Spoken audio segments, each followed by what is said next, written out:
Welcome my dear comrades. அதாவது உங்களுடைய கண்கள் ராஃபா பக்கம் திரும்பட்டும், உங்களுடைய பார்வை ராஃபா பக்கம் திரும்பட்டும் அப்படின்னு இப்போ வந்து ஒரு ஹேஷ்டேக் ட்ரெண்ட் ஆகிட்டு இருக்கு. அதை நம்ம வந்து பார்க்க முடியுது. அதாவது இந்த 2ஆம் உலகப் போரில் ஹிட்லர் வந்து ஜூஸ் பீப்புளை வந்து கொத்து கொத்தா கொன்று தன்னா பார்த்தீங்களா? அப்போது இந்த மிஞ்சி இருந்த ஜூஸ் பீப்புள் வந்து அவங்களுடைய தேசத்தை விட்டு புலம்பெயர்ந்தாங்க. அப்படி புலம்பெயரும் பொழுது பாலஸ்தீன் மக்கள் அவங்களுக்கு வந்து அடைக்கலம் கொடுத்தது வரலாற்று பதிவு. இது நம்ம ஆல்மோஸ்ட் எல்லாத்துக்குமே வந்து தெரிஞ்சிருக்கும். இன்னும் டீட்டெயில்டு ஒரு வரலாறு வேணும்னா அது வந்து ஆப்ரஹாம் இப்ராஹிம்னு சொல்லுவாங்களா, அங்கேருந்து தொடங்கணும்.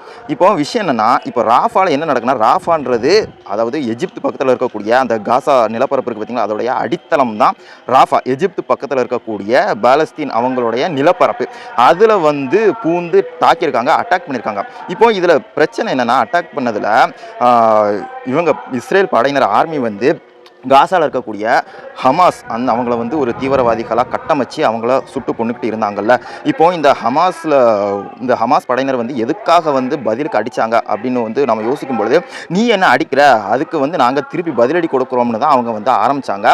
அதை வந்து இஸ்லாமிய தீவிரவாதிகளாக கட்டமைச்சு அந்த தீவிரவாத கும்பலை வந்து கொல்லணும்னு முடிவெடுத்து அவங்க வந்து காசா பகுதியை வந்து இம்புட்டு நாள் அட்டாக் பண்ணிக்கிட்டு இருந்தாங்க. நான் அட்டாக் பண்ணக்கூடிய அந்த ஸ்டார்டிங் ஸ்டேஜில் என்ன சொன்னாங்கன்னா, நாங்கள் வந்து ஹமாஸ் படையினரை மட்டும்தான் வந்து கொல்ல போகிறோம், அதனால் மக்களாகி நீங்கள் என்ன செய்யுங்க, வேறு இடத்துக்கு வந்து போங்கன்னு சொல்லும்போது அவங்க என்ன செய்கிறாங்க, காசாவில் இருக்கக்கூடிய மிடில் இடத்துக்கு வந்து வந்துடுறாங்க. அங்கேயும் வந்து என்ன செய்றாங்க, ஹமாஸ் படையினர் வந்து உள்ளே பூந்துட்டாங்கன்னு சொல்லி கொள்ளும் பொழுது தான் எகைன் என்ன சொல்கிறாங்க, மக்களாகிய நீங்கள் வந்து இன்னும் கொஞ்சம் புலம்பெயரணும் இடம் அப்படின்னு சொல்லும்போது அவங்க வந்து அந்த காசா பகுதியோட அடித்தளத்துக்கு வந்து வந்துடுறாங்க. அதுதான் ராஃபா.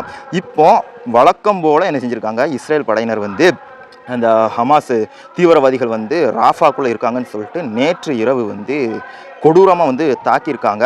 நேற்று இரவான்னு எனக்கு சரியாக தெரியல, பட் ஒரு இரவில் வந்து தூங்கிக்கிட்டு இருக்கையில் ரொம்ப அமைதியான ஒரு சூழலை உள்ளே வந்து தாக்கியிருக்காங்க. அதாவது இந்த தீவிரவாதின்ற ஒரு ஒரு ஒரு பின்பத்தை வச்சுட்டு மக்களை வந்து கொள்றதுக்கு பார்த்தீங்களா, இது கூட நாம் வந்து இந்த வீரப்பனுடைய கதைகளை வந்து கேட்டிருப்போம், சீரீஸில் நாடகங்களில் பார்த்துருப்போம். இப்போ கூட வெற்றிமாறன் அவர்கள் இயக்கிய விடுதலை படத்தில் கூட பார்த்துருப்போம்.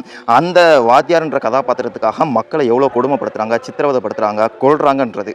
இப்போ இதே தான் வந்து அங்கேயுமே நடக்குது. இப்போ ஜூஸை வந்து ஹிட்லர் கொன்று தீர்த்த பொழுது அவங்க வரும் பொழுது இங்கே அடைக்கலம் கொடுத்து அவங்க என்ன செஞ்சுக்கிட்டாங்க, பாலஸ்தீன் ஆக்கிரமிச்சுக்கிட்டாங்க இஸ்ரேல் படையினர்.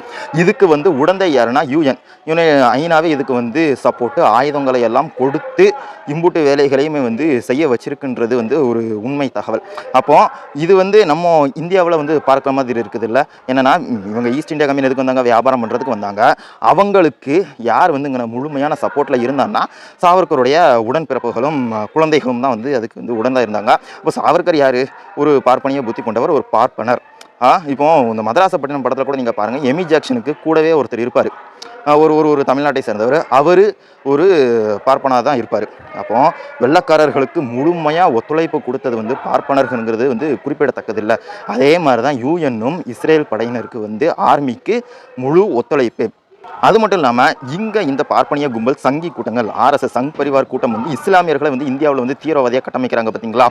எல்லாத்தையும் பாகிஸ்தான் போன்னு சொல்கிற மாதிரி அந்த இஸ்ரேல் படையினருமே வந்து ஹமாஸ் பீப்புள்ஸை வந்து ஹமாஸ் பீப்புள்ஸ்னு சொல்ல முடியாது, அவங்க வந்து ஒரு ஒரு ஒரு இயக்கம்னு வச்சுக்கலாம். அவங்க தன்னுடைய உரிமைக்காக போராடுறவங்கள இஸ்லாமிய தீவிரவாதிகளாக கட்டமைச்சு செட் பண்ணிட்டாங்க. இப்போ அதாவது நாம் தமிழ்நாட்டில் வசிக்கிறோம்ல, நம்மக்கிட்ட ஏதாவது குறைகளை கண்டுட்டு தமிழர்கள் பூரா கெட்டவங்க தீவிரவாதின்னு சொன்னால் எவ்வளோ கோபம் வரும். ஒரு கம்யூனிட்டி பீப்புளை ஒருத்தனை வச்சு டார்கெட் பண்ணி ஒட்டுமொத்த பீப்புளையுமே வந்து இவங்கெல்லாம் இப்படிப்பட்டவங்க தான் ஃப்ரேம் பண்ணால் நமக்கு எவ்வளோ கோபம் வரும். அதே மாதிரி தானே, அதாவது என்னை அடிக்கிறான்னா ஒருத்தன் அடிக்காதன்னு அது சொல்லணும்ல, சொல்கிறது கூட தப்பு அப்படின்னு வந்து சொல்கிறாங்கல்ல. அது அப்படி என்ன அடிக்காதுன்னு கூட சொன்னால் நீ தீவிரவாதி முத்திர குத்துறது வந்து என்ன மாதிரியான ஒரு ஸ்டேட்மெண்ட்டுன்னு எனக்கு தெரியல. இப்போ நம்ம தமிழ்நாட்டிலையுமே அவர்களுடைய ஆட்சியில் அதான் நடக்குது. விவசாயிகள் போராட்டத்தில் விவசாயிகளை தீவிரவாதியாக்கிட்டாங்க. குடிமை சட்டத்திட்டத்துக்காக இஸ்லாமியர்கள் போராடினவங்களை வந்து இந்த இந்தியாவுடைய வந்து ஒரு துரோகி விரோதியாகவே வந்து ஆக்கிட்டாங்க. பாகிஸ்தான்காரனாவே முத்திரையும் குத்திட்டாங்க. இப்போ இதே மாதிரி தான் இஸ்ரேலையுமே நடந்துக்கிட்டு இருக்கு. என்னடா இந்தியாவும் இஸ்ரேலையும் வந்து ஒப்பிட்டு சொல்கிறேன்னா ரெண்டும் ஒன்று தான். ரெண்டுமே வந்து ஆதிக்கத்தின் ஒரு உச்சம், ஒரு எச்சத்தனம்னே வந்து சொல்லலாம். எதுவும் சங்கி பிரிவதை பார்த்து டென்ஷன் ஆனால் வந்து அப்படியே ஓடிடுங்க. ஏன்னா ரெண்டுமே ஒரு தருதலை கூட்டங்கள் தான். இப்போது இங்கே வந்து நாம் நிற்க வேண்டியது யாருன்னா பாலஸ்தீன் மக்களுக்காக. ஏன்னா பாதிக்கப்பட்டது அவங்களுடைய நிலப்பரப்பு. இப்போ அவங்கள்ட்ட இருந்து இவங்க போலாட்டியும் சரி ஒரு ஏரியாவை அவங்க கவர் பண்ணிக்கிட்டாலும் மீதமுள்ள இடத்துல பாகிஸ்தான் பீப்புளை நிம்மதியாக வாழ விடணுமா இல்லையா? ஏன்னா அங்கே பாதிக்கப்படுறது ஒவ்வொன்றுமே ஒரு பாமரர்கள். அவங்க வந்து இஸ்லாமியர்களோ கிறிஸ்தவர்களோ இந்துக்களோ யாராக இருந்தாலும் சரி பாதிக்கப்படுறது பாமரர்கள். இதே மாதிரி தான் இங்கனையுமே வந்து நம்ம இந்தியாவில் வந்து எங்கன்னா வந்து காஷ்மீரில் நடக்கிறது. அங்கே பாதிக்கப்படுறது பண்டிட்ஸாக இருந்தாலும் சரி, இஸ்லாமியர்களாக இருந்தாலும் சரி, அங்கே பாதிக்கக்கூடியது காஷ்மீரி மக்கள். இவங்களையெல்லாம் கொஞ்சம் நிம்மதியாக விட்டால் நல்லாயிருக்கும். இந்த இஸ்ரேல் படையினரும் சரி, இந்த சங் பரிவார் கூட்டமும் சரி, அவங்களுக்கு ஒரு விடுதலை கொடுத்தால் ரொம்ப சிறப்பாக இருக்கும். இதற்கு உலக நாடுகள் வந்து எதிர்ப்பு தெரிவிக்கணும். பாதிக்கப்பட்ட மக்களுக்காக வாய்ஸ் ரைஸ் பண்ணணும். நாம் நம்மளுடைய எதிர்ப்பையும் பாதிக்கப்பட்ட மக்களுக்கான ஆதரவையும் தெரிவிப்போம். மேலும் இன்னொரு வீடியோவில் உங்களை சந்திக்கிறேன். Thank you my dear comrades.